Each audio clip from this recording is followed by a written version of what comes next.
And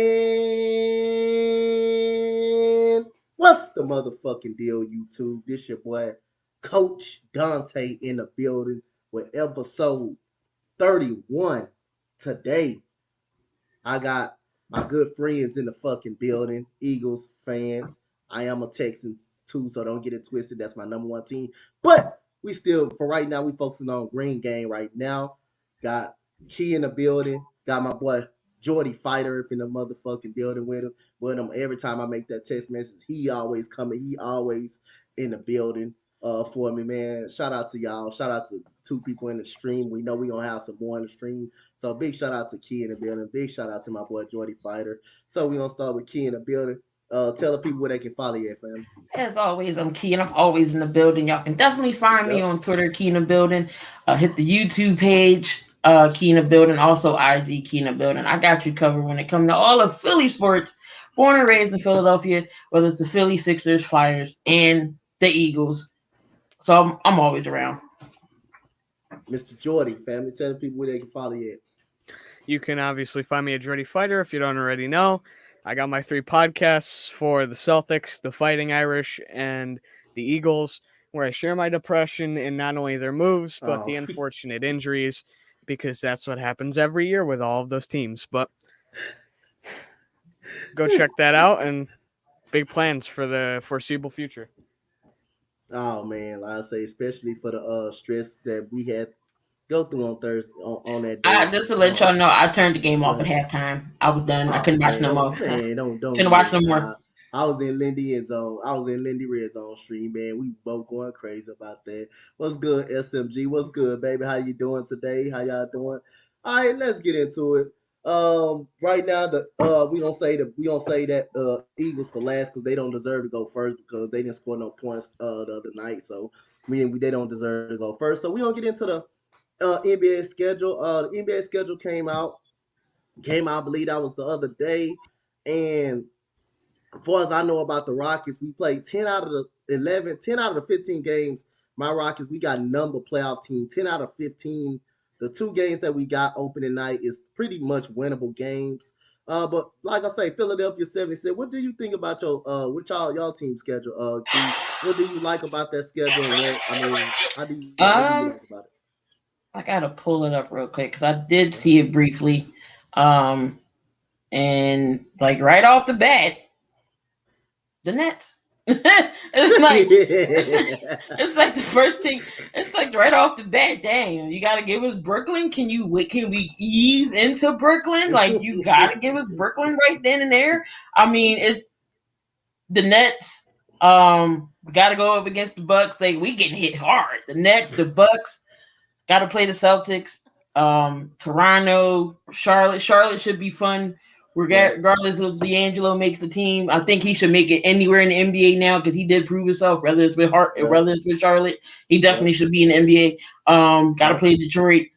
Yep. It's we looking no. I mean, it is what it is. Gotta see. We did sign JoJo to the max because we gotta keep the star here. As far as Ben Simmons, I don't know what's gonna go with that. I'm just to the point where he's just going to be here at opening season, and it's going to suck for him because he's going to get booed out the Wells Fargo. So I mean, he's showing us these little videos. We tired of it. We seen him year after year him shooting, and he don't shoot shit in the game. So I'm just like I'm over that. Yep. Danny Green came back, signed Kirk Miles, got Andre Drummond to replace the Dwight Howard, which I think is an upgrade, even though Drummond can't shoot free throws either, but I think he scores more than Dwight does. So I mean, we did lose some. Maxi's going to be good. We got the young stars that's on our team. Springer, he might get the 2-way deal down in the G League, but Paul Reed looked good in summer league. Maxi looked great in summer league, and Isaiah Joe. So we'll see what's going on with the Sixers. All right, my boy Jordy. What you think about the team schedule? What you think about the overall all-season moves that the Boston Celtics had made? So I really like the lead off of the schedule because it's the Knicks, and they're going to have to take time to find themselves. And I always love beating the Knicks, especially if it's by a lot, because for some reason I don't like them just like I don't like Dallas. So that's going to be a fun game. the first month, I don't necessarily love it, but it's better than some of the teams we could have gotten. And then leading to the rest of the schedule, I like it. We got a Christmas game. Those are always exciting, no Yeah, matter who yeah. it is. And then our off season was a good one. We did trade for Josh Richardson though, which if I could have one move back, that would be it. But the rest I like, from getting Dennis Schroeder to Chris Dunn to Fernando to Yamadur did get stashed for another year. That sucked. Mm-hmm. But all in all, I like the progression of our young guys. I like the locking down of Marcus Smart and Robert Oh yeah, Williams. yeah. Love that. And Love all that. in all, I'm very happy with Brad Stevens' first offseason as a GM. Okay, okay. Like I said, for the Rockets, they not giving us no break either, key. But besides the first two games, I'll say 10 of our first 15 is playoff teams anyway. So we open up at Minnesota, that's a winnable game. We open up at Oklahoma City, that's damn sure winnable game.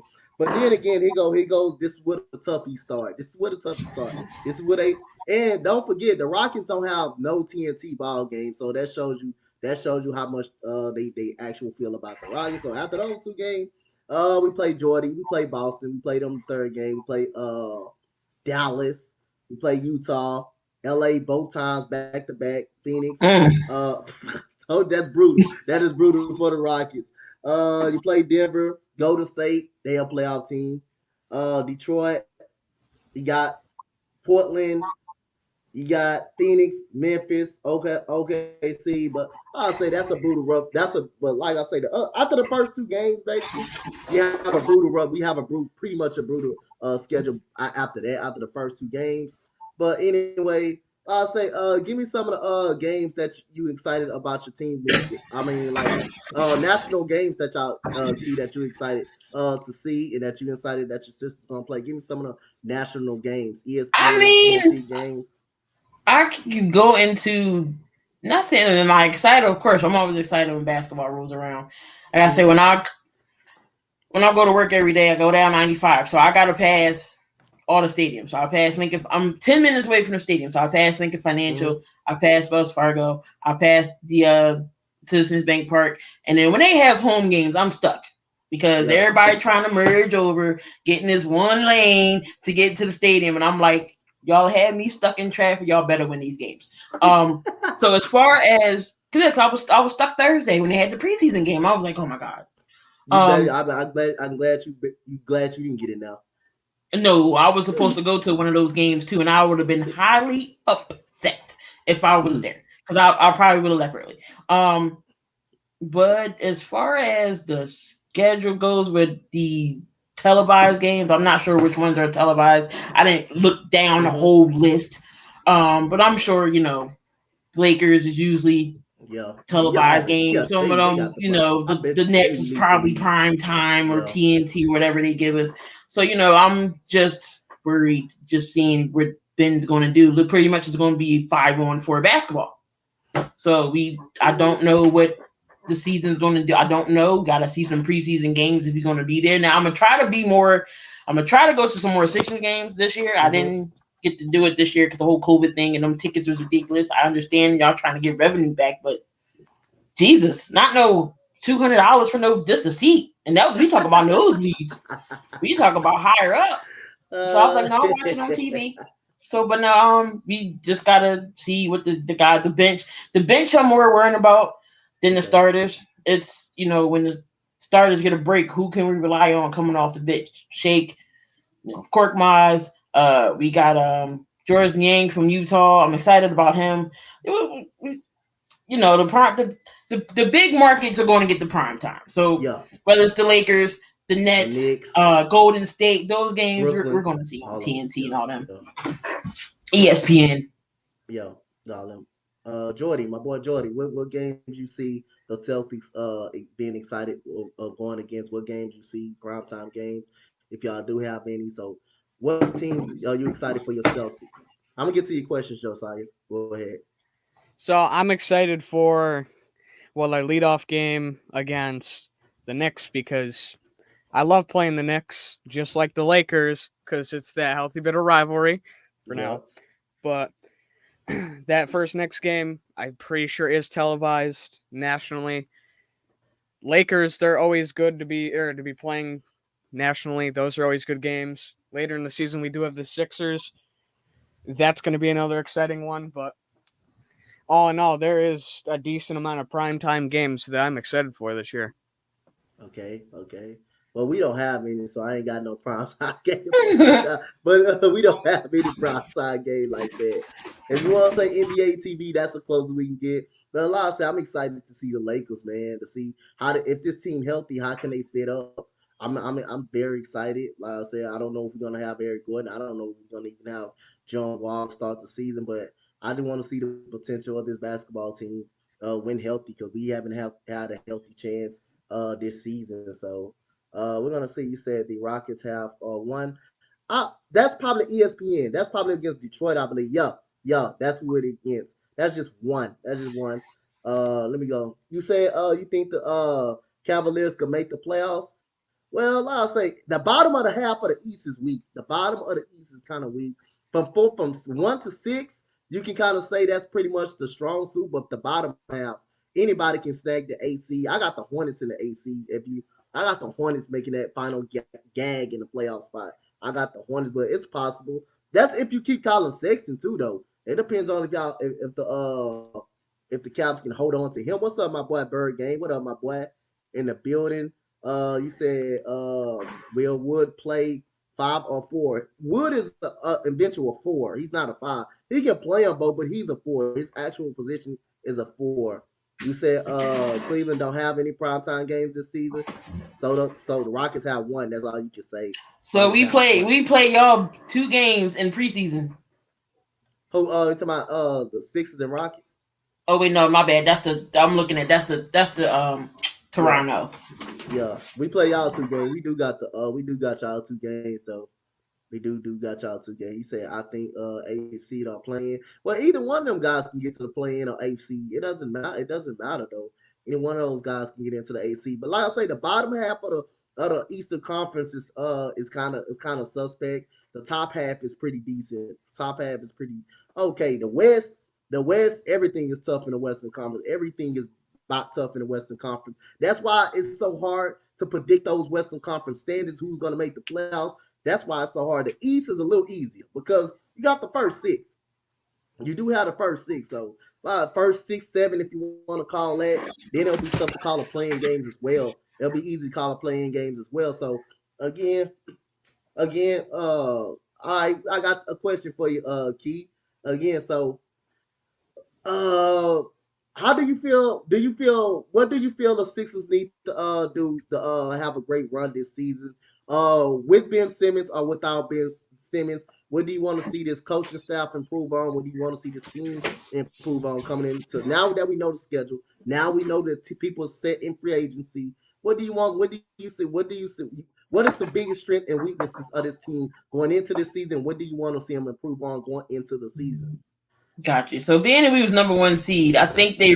I'm looking at the schedule a little bit now. Being we was number 1 seed, we probably majority have primetime games.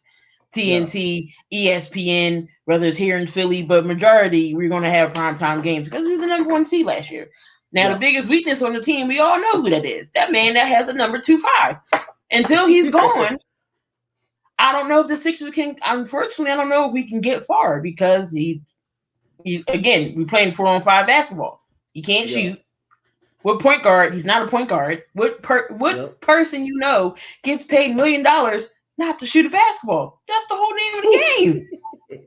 You get paid to shoot the ball. And Yep. shooting is non-existent. It seems like he only wanted to get into the All-Star game. He was playing great before the All-Star. After that, I don't know where his game went. Couldn't shoot free throws. Couldn't make no hook shots. He couldn't make. The Sixers have to try to get rid of him this summer. They tried. I don't know if they successfully going to do that. I'm expecting for him to be opening tip. He's going to be on the floor, and it's going to suck. Now Daryl Morey is waiting for the trading deadline during the season. That's possible, but all these other, I'm hearing Minnesota, here. It's so many different things I'm hearing, rumors wild for trades. Oh, you should do this. You should have did this. Should have pulled the trigger on Malcolm Brogdon. If that's the case, Oh I mean, yeah, that's the best deal. okay, Oh, it's like you okay, should we have got changed him. our mind. We I can mean, have Ben now. Like it's recanted, so we got to keep him now. yep. I think that's going to be the biggest weakness is Ben, and then who's going to come off the bench when the starters can't go, and hopefully Joel goes a full season without injury. Okay. Okay, that's a good answer right there. Jordy Fighter family, the same thing for you. Same question. In terms of the Sixers, No, against the Boston Celtics. Boston. so Boston coming into the season, I think they can have a good run in general, but it doesn't, and it doesn't necessarily depend on what their core does, as long as they can stay healthy. Because this is a good core that already gives you a lot of production, whether it be Marcus Smart, Jason Tatum, or Jalen Brown, because they like to jump Brown and Smart between the 2 and the 3 sometimes. It's more about what you get out of maybe a Hortford or Robert Williams, because I don't know how Ime is going to separate minutes for them and who's going to be that starting guy. I like to think Al Horford's going to start it first, and then Mm-hmm. it'll slowly turn into the Robert Williams show at center. But it also depends on point guard. Yeah. You brought in Schroeder, you brought in Dunn, you brought in Josh Richardson, who's going to be a 2, but I think could get a slot of time at 1. The question is how are you going to separate that time, and who's going to produce in that time? Not only that, you've got Peyton Pritchard behind them, who has the Mm-hmm. connection with the new head coach and he's elevated his game. He was one of the best, if not the best, on the summer league team. Okay. And him coming off that and pushing his game to the next level, I think he deserves time too. So it all depends on the way this rotation's changing and kind of thought out in the season to really push the success of this team. Okay. First of all, like I said again, I just want to see my team get healthy. I want to see healthy bodies of this team. We haven't had that. Another thing, I'll say first of all, if the reason why the 76ers, I mean, like I say, Josiah, they can't get Ben Simmons out of that because they want too much, and everybody know that. That's why they interested and probably thinking about he going to start the season with them because the price asking price is too high. Don't you think if the asking price wasn't high, he would have been gone. He would have been gone already. He would have definitely been gone already because he already now he's hacked off. He's upset. He wants out, and you don't want him to start. If you the 76ers, I cannot not allow Ben Simmons to go into game one disgruntled, and then this crowd, knowing this crowd gonna get this man so much heart and hell. You cannot afford to have that. You can't have that in the locker room. A disgruntled Ben Simmons in the locker room. You cannot have that. But like I say again, I tell everybody again, you can only survive in this league if you can only play longer and survive in this league if you can do just that one thing, and that is shoot the basketball. That's how you stay in the league very long. That's how you play 20 years in the league. If you can just do this one thing, shoot the ball. Vince Carter, he stayed in the league because he can shoot. He improved his shot. Jason Kidd was able to last long because he shoots. Steve Nash can shoot. That's how all of these guys being able to stand in the league so long because these guys can be able to shoot. Rondo, he couldn't shoot when he was with the Celtics, but guess what? He has an improved jump shot. So, like I say, by him just shooting the ball alone, you keep guys honest. You keep team honest. Keep a team honest, letting them know that hey, I will shoot this, then I will knock this down when it's to be needed to be knocked down. I will knock it down. So again, shout out to everybody for coming to the chat. Shout out to Key. Shout out to Jordy. Key, do you feel like Doc Rivers is the coach of this franchise? Do you feel like he's a coach long term, or you feel like if y'all have a terrible season or a playoff season or playoff and out season, do you feel like y'all need to move on, or he's on a hot seat? I mean, I don't mind Doc Rivers. I mean, I know he has a track record of, being up in series and then mysteriously somehow lose the series. But I felt like I was excited about Doc because I thought he was going to come in and hold people accountable, i.e., Ben Simmons for not shooting. So I just felt like I thought he was going to be that dude and be like, hey, Ben, I don't know what what's going on, but we need you to shoot this damn ball. And if you're not going to shoot, then we can get somebody else to start. You can come off the bench or something. Like I thought he was going to be that hard nosed guy. And then like his rotations and his decision making was kind of crazy. And in the one game he adjusted. And I guess it's going to be a trial and error with Doc. I mean, I can say he did. We did go to the second round, even though we should have won. We should have at least got to the Eastern Conference Finals. This was like the clear, easiest way to the finals this season. All the injuries that had didn't happen in the playoffs. So it's just like next year is going to be tougher because you're getting Durant back, you're getting Kyrie and Harden back healthy. Giannis is going to come back and try to repeat. So it's just like it's going to the Lakers stacked up their team as usual. So it's going to be tougher. So especially with they already saying that the Nets and is a highly favored to come out the East. So we gotta compete to that. And Doc has to make smarter moves. So if you see Ben's not working, get Ben out of there and put somebody else in.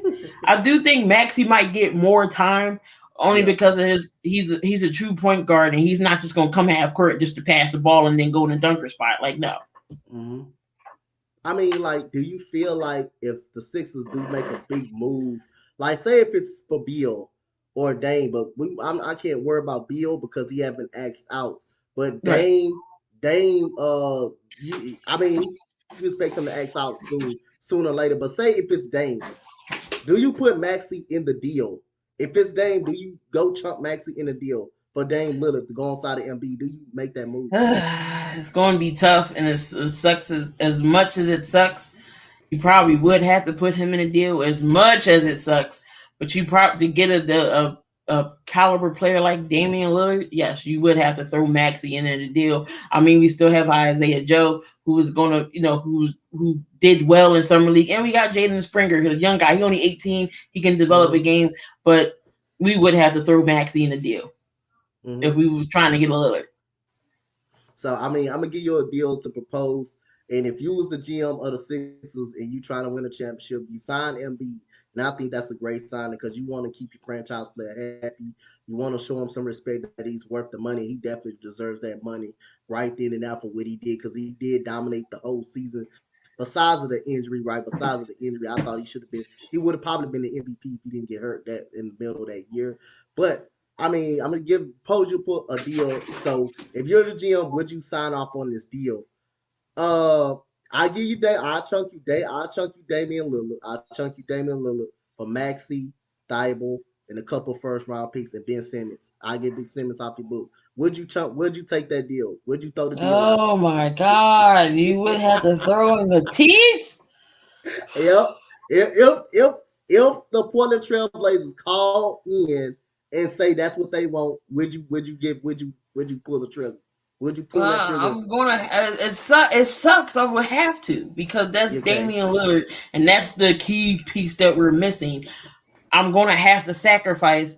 Of Yep. course, we're not gonna get another Matisse Thybulle, um, to replace the defense, and then of course another main defender. There's our two pieces of defense right there. So we Yep. would have to sacrifice something to get that one player as an Damian Lillard. Of course, I'm gonna take that deal Yep. because he's going to be paired great with Joel, and then you got Steph Curry who can shoot. He can't shoot better than Steph. He's up there, I think, in Yeah. my opinion. And then shooting, and then you got Danny Green. So I mean, this Yeah. perfect fit. I'll pull it. Yo, I mean, like I say again, that's what people don't realize. Say, oh, I'm not doing that. I'm not doing that. Or I'm not hampering down my bench a little bit, even though it's gonna hurt the bench a little bit with Maxey coming off the bench and T Thibault. But like I say, this what it is, man. It's a business, and if you want a championship, sacrifices like that has to be made. It just has to be made. To get a great player, you're gonna have to give up. You're gonna have to give up. You're just gonna have to give up that. And you're just gonna have to sacrifice that. Sometimes it works, sometimes it may not work. But you're gonna have to take a chance. You're gonna have to take a chance on that. Because it seems like that's all Ben Simmons, that's all Joel Embiid kind of need is someone to take that pressure off of him, especially at that point guard position right there. Jordy, do you feel like you guys I know you guys are a playoff team. How far can this team go? And do you feel like Ime Udoka is the coach of the future for this for this team, for this Boston team? I know if he has a bad year, you're not gonna give up on him after this year, but you never know. We could never tell in the GM mind or Brad Stevens' mind. You never know that. Just ask the head coach on the Indiana Pacers. He was let go after this year. He was let go after this year, so we never know. Do you feel that way if y'all underperform or if the season turned into a shit shell, which is I don't think it's so. Do you still think Ime Adoka is the coach of this team, and how far would you guys can make it to the playoffs if you guys do get there? So this team, it depends on who they get matched up against, like it always does. But Mm-hmm. I think they have the possibility, and they've got enough talent that if done right, they can potentially make it through the second round.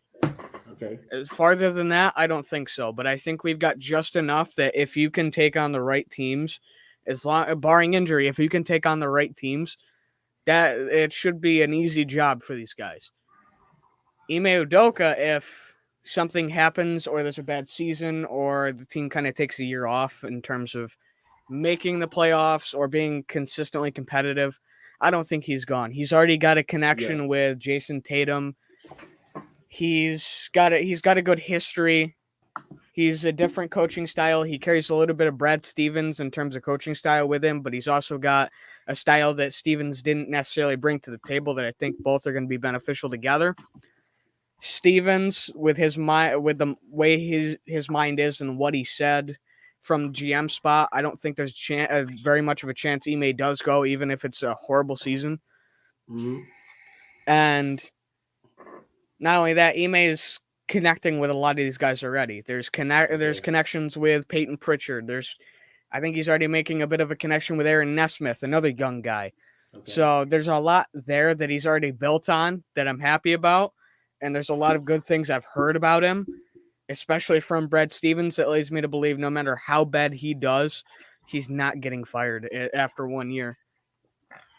Okay. So I'm gonna catch another question back at you. 'Cause I want you to put someone on the spot. I don't know if it's true. That's what I heard throughout the season last year.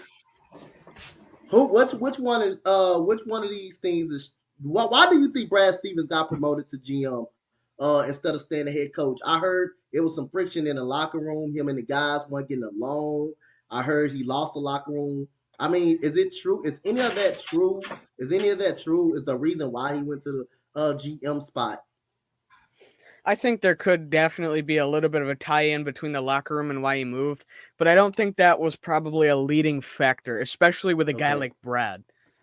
Because I think part of the reason he stepped up was because he's been around so long and he's been under Ainge so long. They had a connection, and Yeah. not only that, look at Brad Stevens' mindset. He's got a Mm-hmm. mindset of I conquered one challenge, I'm on to the next, and I want to do it better than the last guy who Mm-hmm. if you're a Boston fan, you know Danny Ainge as the finesser of trades Yeah. Yeah. Yeah. Yeah. because Yeah. Yeah. he did that no matter if it was year one of his GM career or almost his last. He's made so many good trades that I can't even list them all off the top of my head.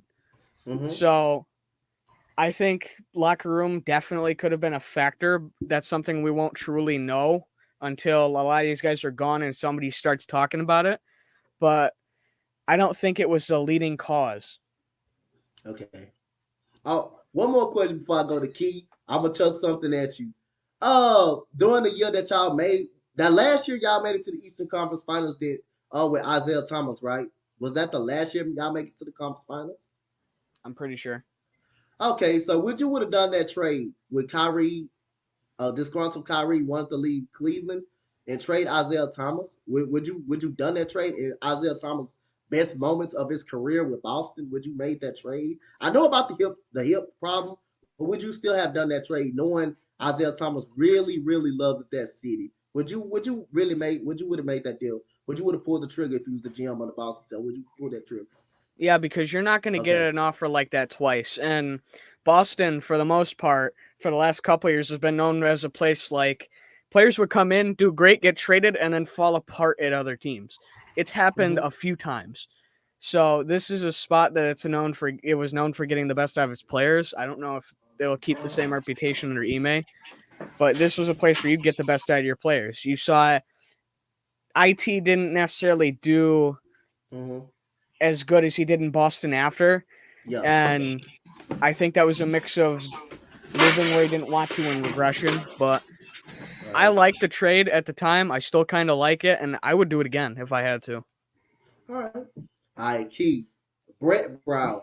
I don't know what was the like the problem. I heard it. I don't know. I don't know what was the problem with Brett Brown.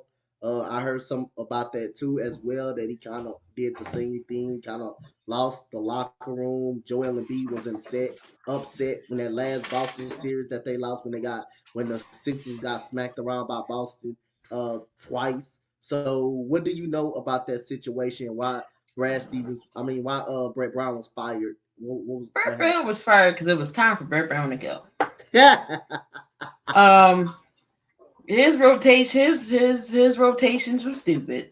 His strategies was crazy. There's no way you have Joel Embiid being a 7-3 center doing a dribble handoff at the top of the key. Why? Why? Mm, He should be in the paint. Get your big ass in the paint and dominate down there like you're supposed to do. Um, but no, his it was this. There was no leadership in the locker room with Brett Brown. This is why JJ's not here. This is why Jimmy Butler left. Just imagine if there was another coach while we had Jimmy here. We could have had Jimmy, Danny Green, Joel, Ben Simmons, and Tobias. I mean, that would have definitely pulled the trigger and definitely would have beat the Atlanta team with a Jimmy Buckets. That's why he didn't want to stay here because there was no leadership in the locker room and Brett Brown didn't take no accountability for nothing. You clearly see mm, that. That's when Joel Embiid was slow and he wasn't in shape and we was all calling for Joel's head, which I was too. I ain't gonna lie because mm. it's one thing about Philly fans. It's not that we this hard you crowd that don't care. We want to see some type of effort. Yeah. That's it. Yeah. That's Yeah. it, and that's all. Want to Yeah. see some type of effort. You could go 0 for 99. At least I know them 0 for 99 times you put up them shots, you was trying. Yeah. Yeah. So it's all about heart for this city. If you don't got the tough skin, you don't got the heart to play for Philadelphia and a Philadelphia team. Period. Whether it's the hockey, baseball, definitely because Philly is a football and basketball town. If you don't got that tough skin, you can't play here or you can't play nowhere with a team with a fan base. I know we got the dummies that make the Philadelphia fans look crazy, but not all of us are like that. Yep. So I mean, we just want some effort, and it's been a long time since the Sixers had a championship. Like I said, I wasn't thought of yet when the last time we won one. So it's about time for the Sixers in basketball in Philly to get another championship. Okay. Okay. Okay. I love that. I love that, Key. I ain't gonna lie. I do love that information that you did give me. Oh, what's up, my boy Eagles, aka Eagles Uncensored? What's good, family? What's good, my boy? What's the motherfucking deal? What's good, Swish? Yeah, I'm gonna come through that, man. If y'all gonna be in the podcast, I'm gonna come through that soon. You got a question, Key? This is for you. This is for you right here. I can tell by the way he asked for the trade. Would you take that deal? I'm telling you, would you take it? Basically, As the Kings, Marvin Bagley and Buddy Hield. I mean, I'll take a Buddy Hield. I mean, he's good from the three. For Ben Simmons. I mean, if you I take Halliburton over Bagley if you wanted to throw that in. Because I know they wasn't giving up Fox, but throwing a Halliburton, I can do that. But I mean, I would pull that trigger. I mean, Buddy Hill not bad, and Bagley isn't. This is not an all bad trade. I mean, I would take look. yeah. I'll take a Will Smith CD and a peanut butter jelly sandwich right now for Ben Oh Simmons. my Okay, goodness. Oh so yeah, you doing all. Yeah, yeah. You killing that man vibe right now. So I'm sorry, this gonna hurt a little bit, Key. I'm sorry to bring this up, but like I say, Jordan, the question for you is, like I said, I always put it on when the Sixers lost to the Celtics twice. I always put it on. I think Brad Stevens just out coached he Brett did. Brown. He He outcoached Brett outcoached Brown. him definitely. Definitely the first year when they went against each other. That inbound, that was a beautiful inbound play by Brad Stevens. That was a beautiful inbound play right there. I loved that inbound play right there. I think they lost in six. They lost in 6 games, and then the very next year, I believe you guys got swept. The very next year, swept up out of the floor. I don't know if y'all played each other 3 times in a row. He got outbeat 3 times. I thought it was two. I looked at two. But what was the major difference in those series right there, Jordy, that you thought that helped the Celtics out get past the series? I think the big difference was coaching Yeah. because Brett Brown he's never been a great coach. Mm-hmm. He's had a lot of questionable things he's done. And whether that be rotations, whether that be some of the plays that happened during the game, it was questionable. A lot of people love to go after Brad Stevens now because he's not necessarily as good as a lot of people think he used to be coming into that role in the Celtics. And whether that be for this reason or for that reason, I still really have liked him as a coach. I think he's really brought a lot of perspective to that spot, and it was definitely a different change of pace from Doc Rivers. Mm-hmm. So, all in all, I think it was coaching. Brad Stevens has always, I think, been a good strategist. So, all in all, it came down to that, and that's what he does good is strategize. Yeah. All right. Key, what you think? The downfall of those two series right there. Boston just pretty much outplayed us, and then Brad Stevens adjusted. Mm-hmm. He that's what a coach does. He sees something ain't working. All right, guys, we gotta get this. We gotta make adjustments, and he made adjustments. And Brett Brown just was like, all right, whatever. So yeah, Brett, yeah, dumb. That's another name. I was so excited when he got fired. I said after this sweep, the next day he better have his pink slip. He should have got his pink. His pink slip should have been in his hand at the end of that whistle. Yeah, yeah, Hold on. yeah. Yeah. That boy should have been fired. That boy should have been fired on the goddamn court. He should have been fired on the court. I ain't not gonna be honest with you. Jordy, so y'all open. Who does Notre Dame open up against? Who does they open up against? Did you tell We me that open already? up against FSU this year. Okay, okay. What that is? Florida. That's That's FSU. Florida Florida. State. Florida State. Y'all they pretty decent. The thing about Florida State that worries me is they're always good in the first 3 to 6 games, and then they always fall apart. Mm-hmm. That's what worries me because they always manage to be good in the first half of their seasons. All right. So again, Key, give me your worries. Give me your worries and give me your positives. Give me your worries and give me something that you're not worried about. That you're not worried about. Coming going into the season. But give me the Um, worries. I'm, I'm worried about Ben Simmons, and Mm-hmm. if the Sixers are truly going to keep him, is he going to actually play basketball? Mm-hmm. That's my thing. Is he just going to be this? I don't care. Okay, I gotta play. I guess. Like we don't. If you're gonna have this I don't care attitude, don't play at all. Yep. Yep. So that one Yep. Ben Simmons is number one on my mind that I'm worried about. Two is the bench, and three, can Joel stay healthy? Okay. Jordy, what you worried about and what you not worried about?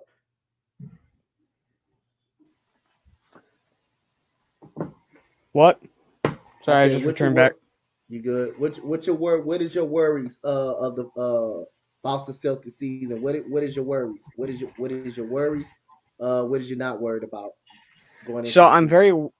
I'm very worried about the center position, and that's only because of we do have a lot of guys there, and how is that going to be strategized out, especially with Ime Udoka coming into his first year?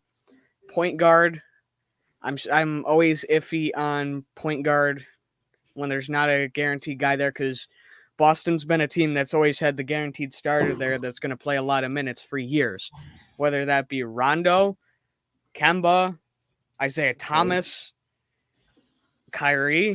There's always been a consistent guy. This is the first year in a long time that there's not a consistent consensus first guy. All right. And So go ahead. My bad.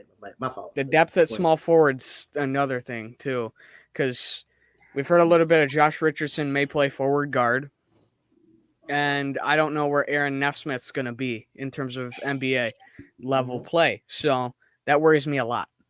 Yeah, better use Taco. Taco is a fan favorite in Boston. He is. Hey, We all love taco up here. So Robert Williams agreed to a deal. Who, like I say, I love Robert Williams. I thought he Yo, should have what got he did in the more playing playoffs time. was crazy. Nine Yes, I blocks. love. Yo. I love Robert Williams. I didn't never understand why sometimes he will have Tristan Thompson in the game at certain moments. I love Robert Williams as a defender, and he's getting better as a pick and roll above the rim player. So Jordy, Robert Williams, like I say again, he's one of my favorite guys on the Celtics. I really love this guy coming out of college, and he dominated that North Carolina game with just swatting every ball they come to the rim. Like I say, do you like the extension by Robert Williams, staying with the Celtics? Yeah, I do a lot because he's getting paid a base of under. Oh wait, no, that's his old contract. They haven't updated it yet, but he's not getting paid super much, Yeah. and that's something I'm okay with because he's elevating his game. He's a great player, but he's not Mm-hmm. where we want him to be yet. Mm-hmm. But I have a lot of faith in him. I'm glad he got the extension, and hopefully he takes a lot of playing time from Ennis Cantor. A lot of playing time. Well, the That's book Robert one is, person that yeah. likes to go back to the same team. If it's not Oh Portland, he yeah, back with yeah. Boston. He goes somewhere else, he come back with Boston. Never thought I'd see Al Horford back in Boston. Yeah. Do you What's guys wrong with want Canada? Ennis Cantor for Ben Simmons? I would gladly do that any day. What's wrong with Ennis Canada, Jordy? Why you hate Ennis Canada so much? Why you on that man? I don't. I like him as a player, but I don't like him on Boston, especially with how he's been used over the last year. He got used in questionable ways, just like Tristan, and I'm like, why are you even on the he'd be put in. He was coming off an injury. He didn't get starter minutes his last year here. And because he started on as a starter and then lost his role. Then he starts playing decent backup minutes. I'm like, all right, I like this. And he starts coming in at random times. I'm like, why are you on the floor? Why are you even here? I don't like him on Boston. He doesn't do anything here. I will fire him out of a cannon to Philly for free, actually. Yeah. I go another person on the Philadelphia 76ers bench right now. So give me your surprise player that you want to break out this year, Key. Give me a surprise player on that bench or on that starting lineups on that I starting lineup. apologize if y'all hear music. That's downstairs No, jamming. you But good. You anyway, straight. um, I think Tyrese Maxey's gonna have a breakout year. Okay. He proved it that coming off the bench, that one series saved us in the Hawk series.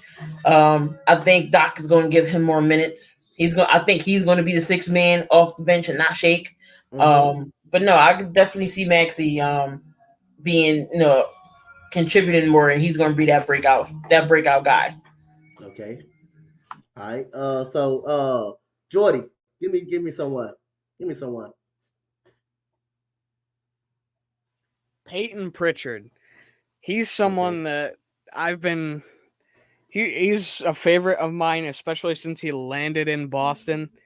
And with Ime coming in and all the factors kind of being factored in, and his latest performance in the Summer League, I want him to break out. I hope he Mm-hmm. breaks out because if he breaks out, he's going to be another in the line of Celtics point guards, and we won't have to worry about that for a while in terms of starter. And I would love that because we're known for that consistency. I want to continue that consistency. Okay. Key, give me some draft picks that you guys passed up on that you wish you could have on this team. I'm sorry, Key. I do that to Buddy Bitch all the time. He do the same little thing. Oh my God, we could have had a Fox. We could have had Darian Fox. We could have had a Jason Tatum. We could have had a Donovan Mitchell. There's so many people we could have had, but we got Okafor and New Orleans Noel and what's his name? Freaking Evan Turner Hey, how's Michael and Carter Williams doing for you guys? Michael Carter, MCW, freaking what's he's not even on the team no more. We sending him to Yeah. Orlando. Y'all could have Markel had Tatum. Fultz. Y'all could have had Tatum too. At the same spot that Yeah, y'all we could traded have had up. Tatum. Y'all traded up. And Tatum was picked at 3, wasn't he? Tatum was picked at Yes, 3 he by Yeah, was. Boston. The And three. same y'all trade we We trade spots.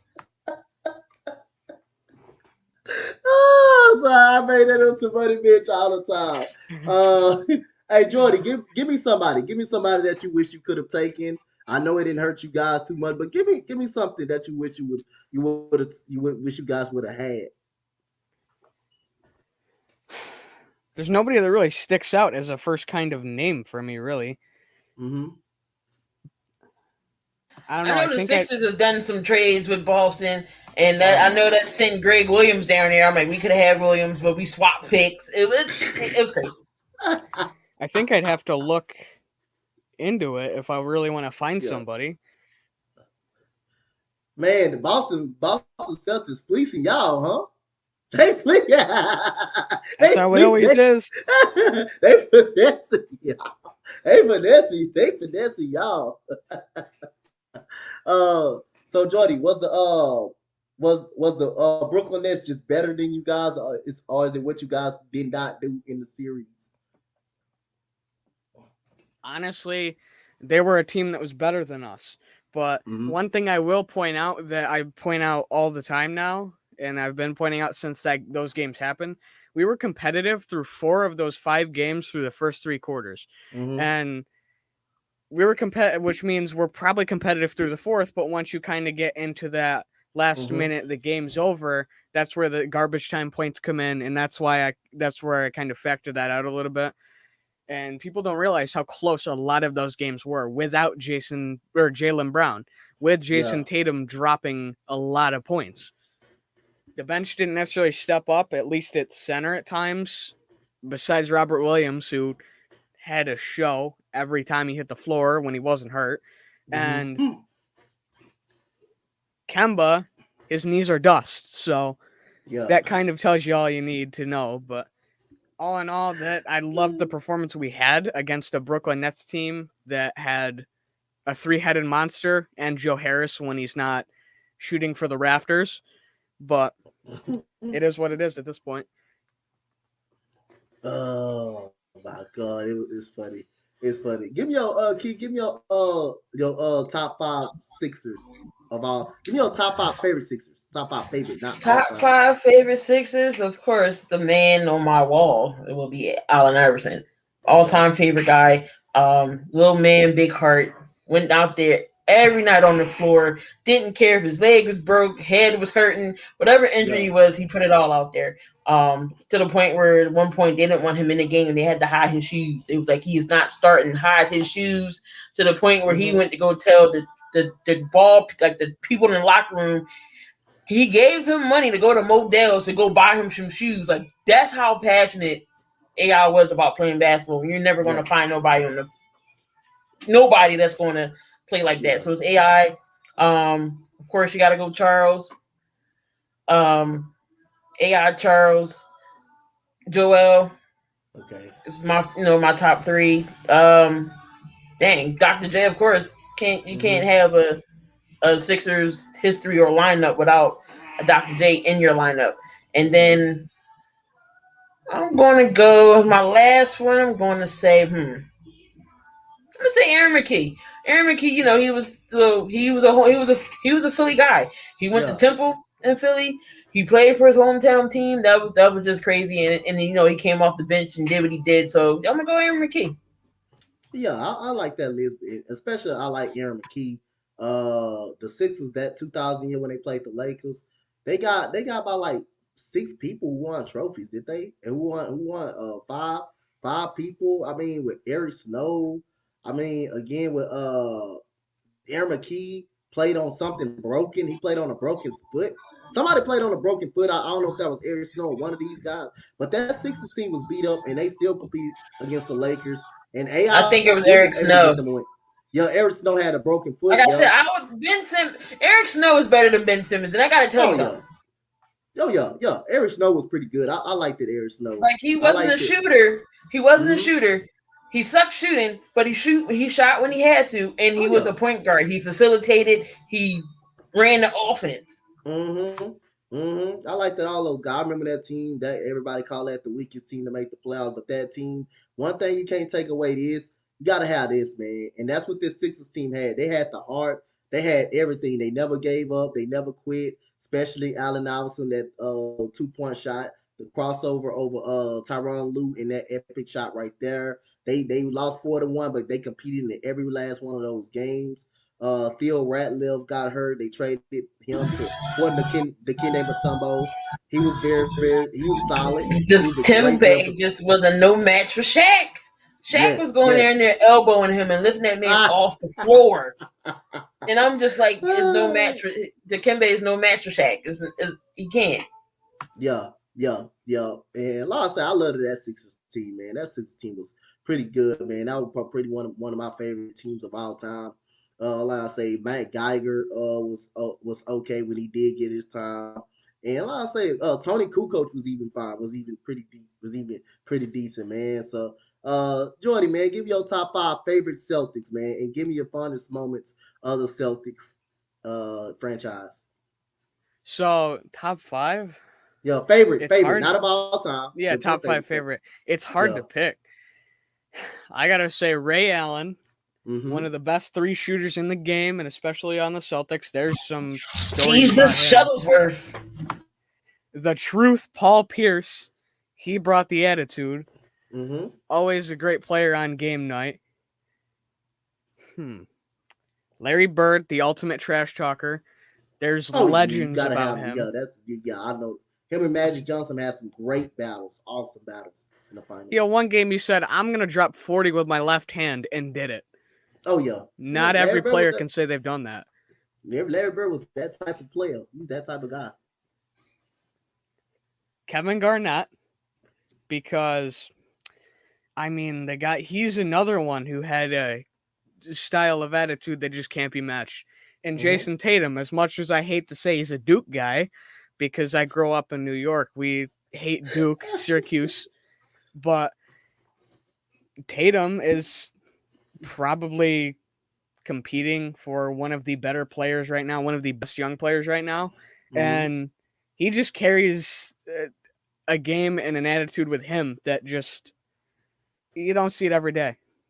Yep, definitely. You said Dante, what was your reaction when James Harden got traded? It was the same reaction I always do. Be positive, be poised, man. I didn't care.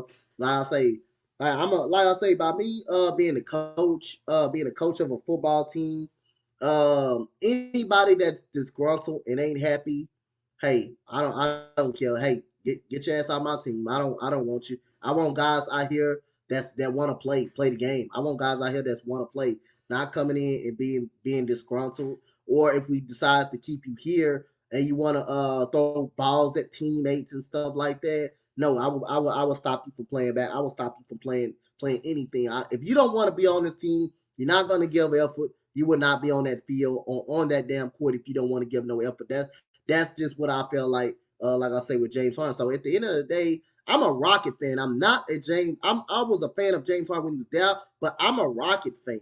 I'm a Rocket fan. I'm not now James Harden going in Brooklyn. I'm a Rocket fan. I still have love, respect for James Harden for what he did to this with this organization. We never missed the playoffs with James Harden in this organization. We never missed the playoffs. Every year the team got better. The team got better, or we made the playoffs every year. So he's gonna be one of my favorite Rockets of all time. Keem Olajuwon, Clyde Drexler. Everybody forgot about him. He was the second best shooting guard behind Michael Jordan in that era. Behind in the Portland era, he's the second best shooting guard. Who else? I like the Sam Cassell. I like the Sam Cassell. I like the Kenny Smith, and I like the Robert Ory. Those are my favorite Rockets of all time. And Akeem Olajuwon. Like I said, you want to talk about someone that was like dominant, that was real dominant, that could do everything, that can do anything he wanted. As a big man, you can double him, you still couldn't stop him. I mean, even Shaq knows because he dominated Shaq head to head in the finals. Kim Olajuwon was the first player to ever win two back-to-back championships without having one superstar. Kim Olajuwon did not have one superstar on that team. If you want to say Clyde Drexler, but he wasn't voted as an all-star. And he was out of his prime at that time. So again, he did have some good series for us, but Akeem Olajuwon was the engine to make this Rockets team go. And y'all mean Like I say, these are the 5 favorite Rockets. If you ask me about the greatest Rockets, then y'all mean is in there. But I'm saying Robert Ory, Big Shot Rob. How you can't take Robert Ory, who made big shot after big shot, whatever team he went on. How you can't take Robert Ory. Sam Cassell, a rookie coming in winning NBA championships, knocking down big shots, man. So like I say, again, man. I mean, like I say, these eras, some of you guys don't actually know about. You guys was in diapers, but like I say, again, these eras was one of the most toughest eras of all time that you don't know. Physical, hard nose, knock you on your back basketball. That's what basketball was. Right now, you get a foul. You get a foul. If you blow your breath in the man's face, you get a foul call. I mean, that's just how it is. So again, T Mac was pretty decent. T Mac was good, but like I say, he was hurt when he came to the Rockets. He was kind of dried out when he came to the Rockets. He gave a pretty good seasons, but the problem is T Mac and Yao Ming never on the court together. So that team could win a championship, but they were never performing on the court at the same time, like actually together. You said thoughts on Darius Garland? Pretty good, pretty good. It just depends on what y'all do with Colin Sexton. It just depends on what y'all do with him. The Cavs have a chance. Depends on what y'all do with him.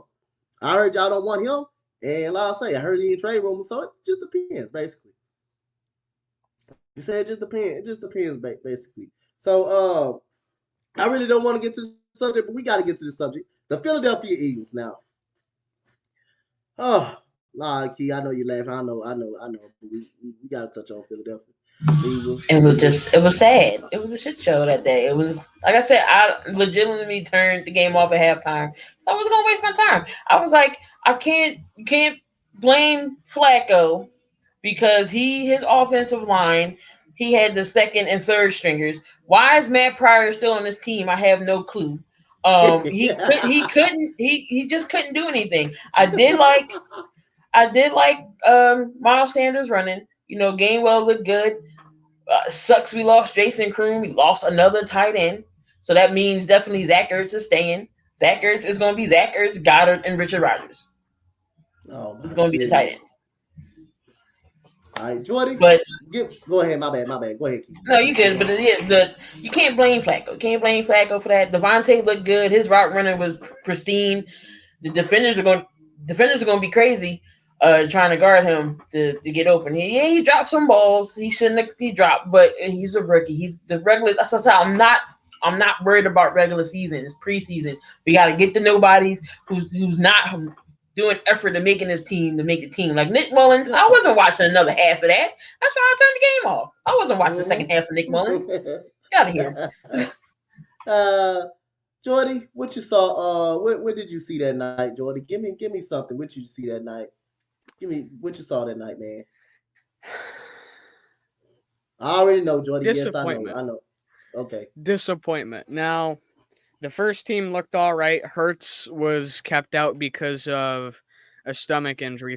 Or a stomach thing. Think of it what you will. Then the second team looked all right. Then the third team looked like hot garbage, which they usually do now, apparently, but worse than normal. McFarland made the defense look horrible, but it is preseason. I do weigh a little bit less on it because it's not what the team would usually look like. It's not how the team would usually scheme either. A lot of that's very, very basic. And the preseason this year has been either a lot of blowouts or a lot of close games. So I also factor that into it. It's just we've been seeing it from other teams. We're not a special case here.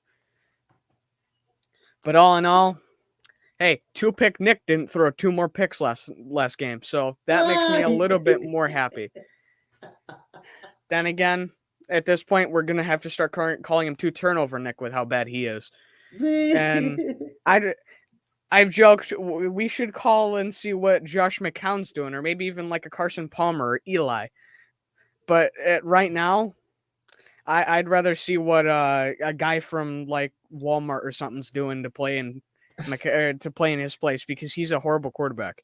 It doesn't matter what team. Call Uncle Rico, aka Garner Minshew, because he looks like Uncle Rico from Napoleon Dynamite. it doesn't matter what team Nick Mullins is with. A lot of his issues are related to him, whether that be reads or what. It's on him, a lot of it, not the team around him. Yeah. And Josiah, like I say, why would we answer questions that everybody else know and they mama already know? You right now you're doing some trolling stuff because you beat the We Eagles. all Like I know we say, should it's have picked fine.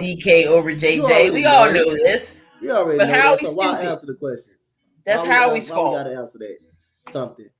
We ain't got no control of that. That's the GM fault for his bad. That's one thing the Eagles we ain't good at is drafting right now. That's one thing we ain't good at. Now, if you want to say free agency, he's kind of great, probably pretty good at that.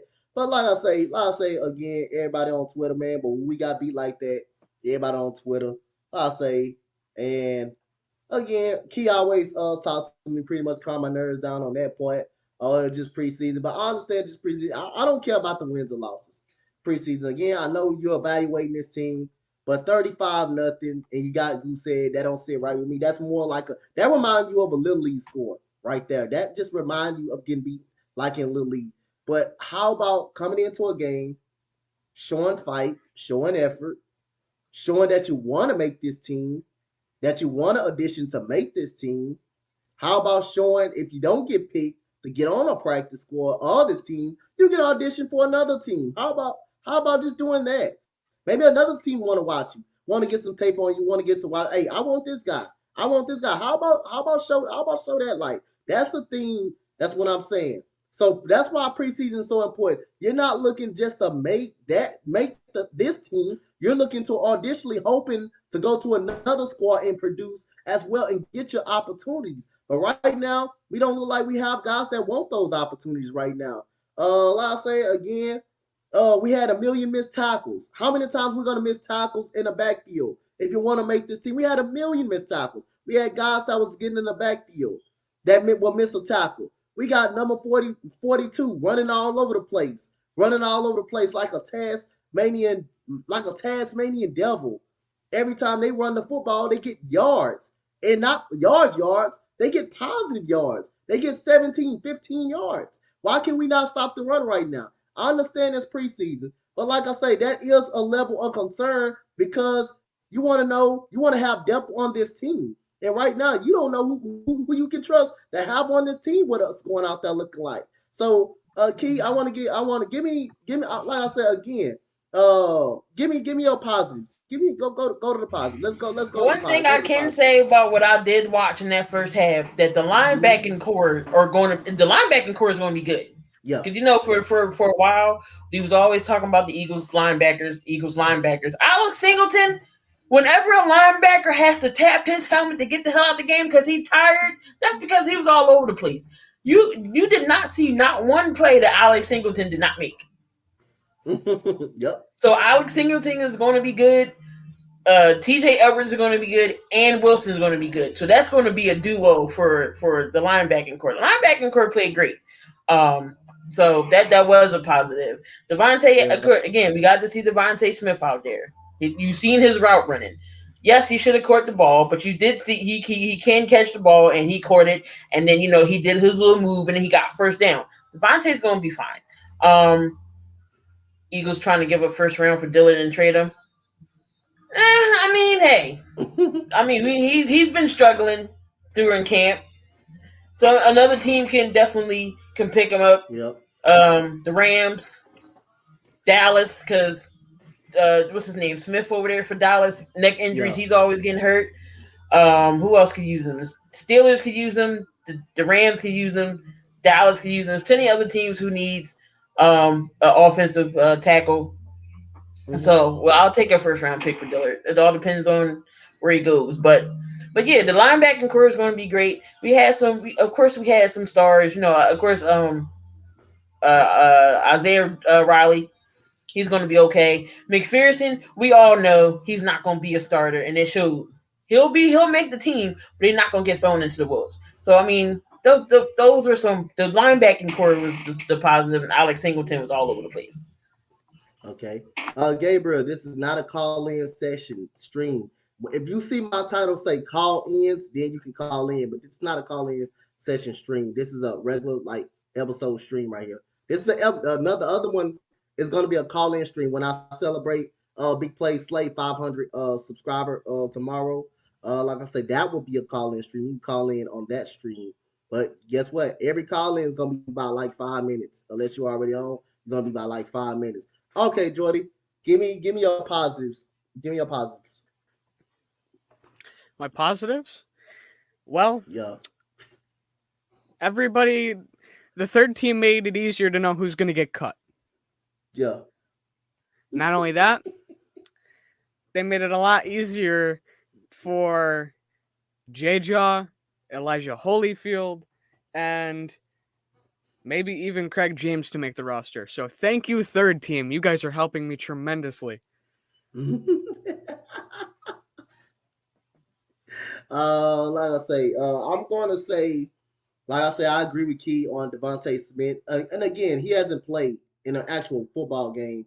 So, like I said, again, the drops, I won't blame the drops on him. And one of them was kind of a tough catch, was kind of a little bit of tough catch behind him, a little bit on the sideline.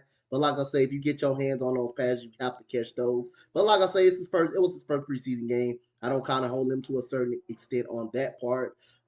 Being able to see him going out there and breaking somebody's ankles for the first time and running a route, that's pretty exciting to see. Both of the all the linebackers was pretty good as they've been all season. The way that screenplay, I forgot. I believe that was who was that? That was Milt Williams broke up that screenplay. I believe that broke up that made a nice get off, and broke up that screenplay right there. I loved that right there. That was awesome right there to see. Kenny Gainwell was pretty deep, was good, been great all preseason, catching out of the backfield. Miles Sanders was a great positive. Um, who else? Elijah Holyfield was pretty good, and the carries he does get, I wish you could see him much more. I want to see him. Well, I want to see him more in the last preseason game. I kind of want to see him a little bit more. I'm feeling we're going to see him a lot. And like I say, in the punter was a positive as well because he punted the goddamn ball awfully lot that night too, as well. So give me your non-positive. Give me the non-positives, Keith. Give me the non-positives. Give me the non-positives, which you didn't like. Nick Mullins is a non-positive. Mm-hmm. We clearly know why he's a third string quarterback. The missed tackles, of course, um, and just it was just sloppy. Mm-hmm. Like you said, the starters. Of course, we're not worrying about the starters. It's for Yeah, the yeah, people who's trying to come in and make a team, yeah. be seen by everybody else. Even if you can watch. Oh, I'm just making an example. Oh, this Holyfield kid, who is this? Eagles may not get him, but Yep, somebody else can watch him. I mean, just it's an yep. audition. You Yo, it's got to go audition. out there and perform. And then the next man up. Who's to say your number may not be called? But if you get an opportunity to, you got to go out there and show everybody. Okay, Yep. they made the right choice by picking me and putting me Mm-hmm. on the team. But no, it was a lot of missed tackles. It was just sloppy. I feel like if you put Flacco in the starting reps with the starting team, it's going to look way different because they're going to give him protection and stuff like that Mm-hmm. nature. But it's just you still got to play. It was just sloppy. Yeah, You can't blame Sirianni. You can't blame Gannon. They put in the game plan in. You don't want to show too much as preseason, yeah. and that's just Bill Belichick playing his first team. Come on, it's Hey, knowing the Eagles and, ain't got no starters out there. You're gonna play your first team offense and defense. Come hey, on, Bill. hey. What if it's coaching or anything? Hey, he gonna find a way. Bill Belichick gonna find a way to get you somehow. And he did get us. He did get us that night by playing his first team. And By then first plus, by I heard guessing he was guessing. getting, and plus we was giving him the business in a joint practice. I think that's why Yeah. Sirianni. He was like, I seen enough reps in practice that we're okay. The starters don't Mm-hmm. have to play. I think they don't want to risk injury, which I'm not Mm-hmm. mad at that. I'm not I'm mad at not. you. All right, Jordy. Jordy, what did you see? What are the non positives? So I would have What loved to see a little bit what? more of a little bit more of Holyfield in the run game. Mm-hmm. I because everyone got at least 3 carries besides Sanders, but that's because you don't really want to give him too many carries because right now it's just about shaking the rust off, Yep. and that's for next week. Mm-hmm.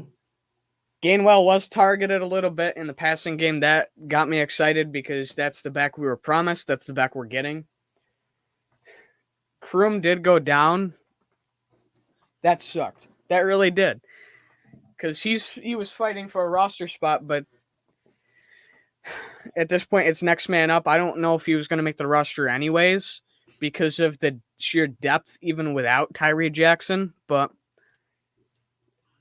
Kroom's gone. Tyree Jackson is down.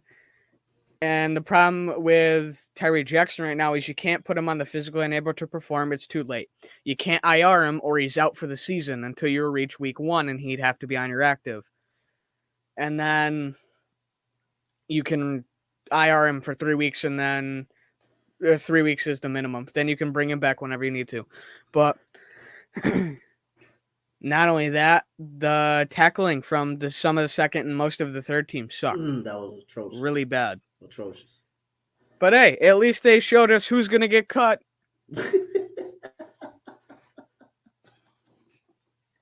That boy Jordy a character, man. I love that guy, man. This guy's a kid. Oh my God, I know Jordy. I know.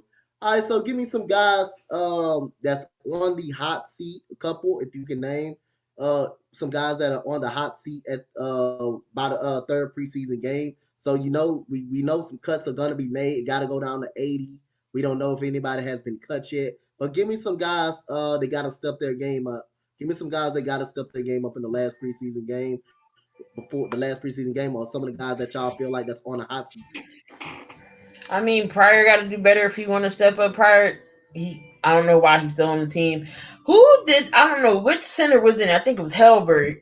He had that high behind snap. Who is catching that? So, I mean, McGill's been playing good. I can say that much. I've heard his name be called a lot. Sean Bradley's been playing good. Riley's been playing good. It's just the ones that's making the mistakes. I haven't watched all of them. Don't know all their names, but they should be on their chopping block. Because that game, I can only imagine the film in that day. And then we got the Jets coming up.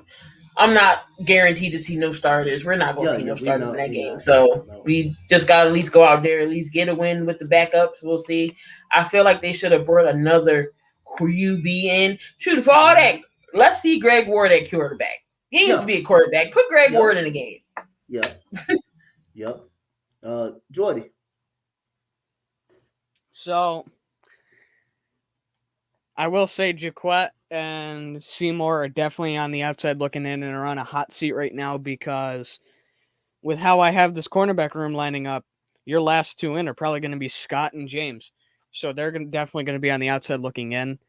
Lavert Hill obviously is going to be on the outside looking in. I didn't give him a chance to make the roster from day one. There's definitely going to be one or two defensive tackles that are going to be on the outside looking in. Who? I don't necessarily know because, especially with this coaching staff, you don't know what way they're going to go. But there's definitely somebody there that's on a hot seat. And then at wide receiver, I'd say Hightower's on a hot seat because definitely we've heard the rumor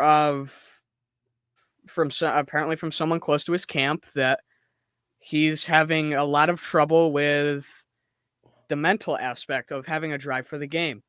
And when you lose the drive, you're not going to produce. You're not going to advance your game. And all in all, that you stall out. Not only that, there was times last year where his brick hands got in the way, kind of like a Nelson Aguilar.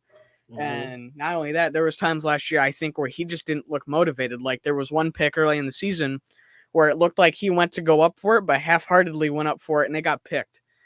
And I can definitely see signs of that. So I think he'll be on a hot seat. Kroom was on a hot seat. And then there was one more guy I had in mind. Oh, Howard's on a hot seat because if a lot of people had Carrion high in this rotation. I didn't, but a lot of other people did. Who's to say Howard doesn't go? He was this close to retiring because he only got a call from one team. That was us. who's to say that he's a practice squad guy because they're not going to want to use him. They're going to want to go more with someone like Elijah Holyfield because of age and all that and development. What's he going to He's not going to want to sit on the practice squad. He was this close to retiring, which is it could be motive for him to stay. It could be motive for him to retire from the game. I don't know, but he's definitely on a hot seat. Okay. I'll say again, I believe Elijah Holyfield is on the hot seat right about now. I just, like I say, I believe someone will pick him up though if he does get released. I believe someone will pick him up and give me anybody on that goddamn third team. And please, can I have Nick Mullins ass up out of here, quick, fast, in a hurry? I would drive him to the airport wherever he need to go. I would be happy to do that. I want him up out of here. Like I say, that's also show and puts a nail in the coffin that Jalen Hurts is the starting quarterback. If he gets hurt, if he goes down, who can take over? Who can take this team anywhere? If Jalen Hurts was to ever go down, who can take this team somewhere? So like I say that gives you a comprehend that he's going to be the starting quarterback. This is his job to lose as well. But like I said, I don't got no feeling that he's going to lose it. But I'll say anyway it goes. Before we get up out of here again, I want to get some final thoughts out of you guys. Key, what is your final thoughts before we get close this thing out? Taking a bold take here, Miles Sanders will have over 1,000 yards rushing, and the Eagles will win the division. Why? Okay. Because Dallas still sucks, and they're having issues, and may not see Dak because it's not his ankle, it's his shoulder now. So Dallas is in trouble. Washington is, Washington gonna be Washington. Their defense is crazy. Chase Young and them guys down there. I'm not knocking them. And then the Giants. We'll see about the Giants. Apparently, uh, what's the receiver they picked up? Tony, Mm-hmm. Katoni, whatever I forget his name is. He's having issues. I guess learning, the playbook and whatnot. So they was all, the Giants still mad. We got Devontae Smith. But that's my take that the Eagles is going to win this division, and Miles Sanders is going to have over 1,000 yards rushing. All right, Jody, So Jordy, final thoughts. my final thoughts really are just get Nick Mullins out of here. I will pay for his plane ticket to wherever, especially if it's to the Oh, Canadian League, because you know, at least if you go there, you're not as bad as Johnny Manziel. mm-hmm. Not only that, this division already looks like it's going to be tough. The preseason's been good and bad, but all in all, to round up my thoughts, please don't get hit with injuries. That has been our problem for years, and I don't want to look like that again. I don't want to look like I'm watching Michigan football every week where they just go out and barely perform. So I don't want to see it this year. All right. Final thoughts.